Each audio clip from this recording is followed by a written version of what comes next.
It starts in the soil. A single acre of land can produce up to 5 tons of grapes. Harvest timing is critical. Winemakers test the bricks, the sugar content. If they pick too early, it's sour. Gone are the days of hand-picking. Giant mechanical harvesters straddle the rows, gently shaking the vines to dislodge only the ripe fruit. Many wineries harvest at night. Cool temperatures prevent the grapes from fermenting prematurely in the sun before they reach the factory. The trucks arrive at the winery, dumping up to 20 tons of fruit into the intake hoppers. The clock is ticking to get them crushed. First, the destemmer. It separates the berries from the woody stems. If stems get into the mix, the wine will taste bitter and astringent. Then, the crush. Rollers gently break the skins to release the juice, creating a chunky mixture of skins, seeds, and liquid called must. Here is the main difference. For white wine, we press the juice immediately and discard the skins. For red wine, the skins stay in the tank. The must is pumped through massive pipes into the fermentation tanks. This is where the magic of chemistry begins. These stainless steel cathedrals hold 50,000 gallons each. Temperature control jackets keep the contents perfectly cool. Yeast is the worker. Once added, these microscopic fungi begin eating the sugar in the juice and converting it into alcohol and CO2. Fermentation is violent. The yeast creates heat and gas, causing the wine to boil and churn without any mechanical help. Carbon dioxide pushes the skins to the top, forming a hard cap. We must punch it back down daily to extract the color and tannins. When the sugar level hits 0, the yeast dies, and the wine is dry. The primary fermentation is complete. The tank is drained. The liquid that flows out naturally is called free run. It is the most elegant and expensive part of the batch. But we aren't done. The remaining skins, called pomace, are soaking wet with wine. They are sent to the press. A membrane press uses an inflating balloon to gently squeeze the skins against the wall, extracting the darker, more tannic press wine. The leftovers are now dry bricks. They are recycled back into the vineyard as compost or sold as cattle feed. Nothing is wasted. Red wines undergo a second malolactic fermentation. Bacteria convert sharp acids into creamy ones, making the wine smooth. The wine is moved to the cellar. Here, in French oak barrels, it will sleep for 12 to 24 months. The flavor comes from the toast. The inside of the barrel is burned with fire. This adds notes of vanilla, coffee, and spice to the wine. Wood breathes. Over time, some wine evaporates through the pores. Winemakers call this lost wine the angel's share. To prevent oxidation, barrels must be kept 100% full. Workers top them off regularly to replace what the angels pook. Every few months, the wine is racked. It is moved to a clean barrel, leaving the dead yeast and sediment behind. The only way to know if it's ready is to taste. The winemaker uses a thief to steal a sample from the barrel. Rarely is a wine just one grape. The master blender mixes Cabernet for structure, Merlot for softness, and Malbec for color. Before bottling, the wine is filtered. This removes any remaining yeast or bacteria, ensuring the wine is brilliant and stable in the bottle. Modern winemaking leaves nothing to chance. The lab analyzes every batch for acidity and stability before giving the green light. The aging is done. The blend is final.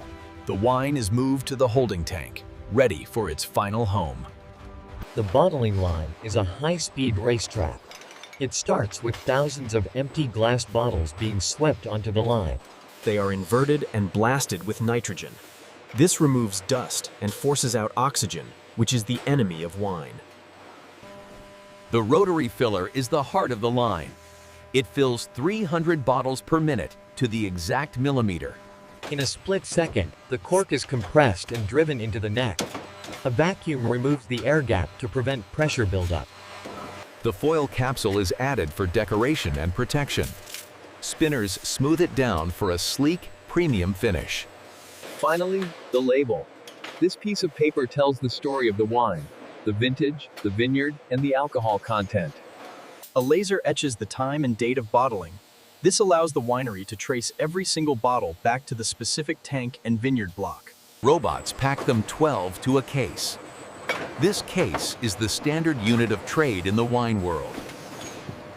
56 cases make a pallet. Wrapped in plastic, they are stable enough to be shipped across oceans.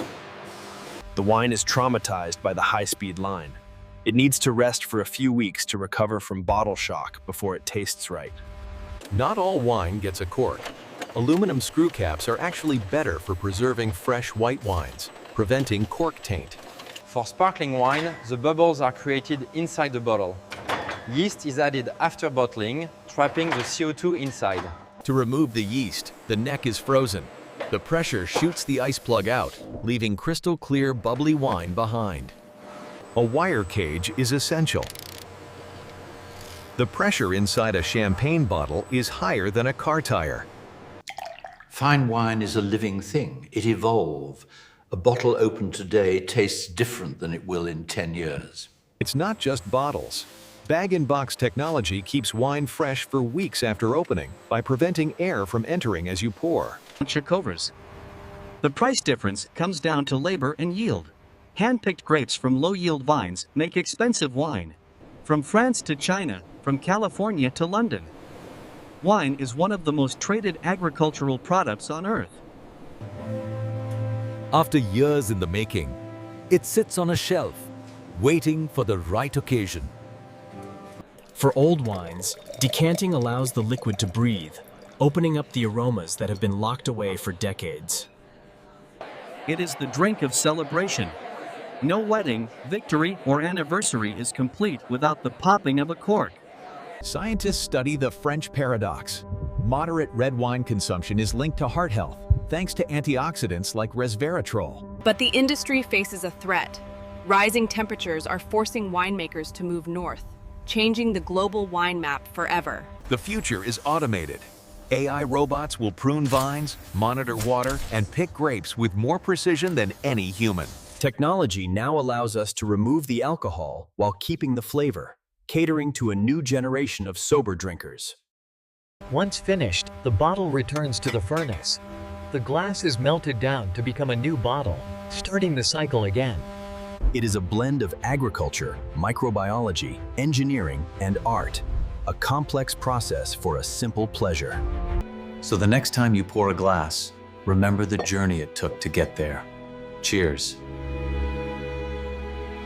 Are you a bold Cabernet drinker or a crisp Chardonnay fan? Let us know your favorite in the comments below.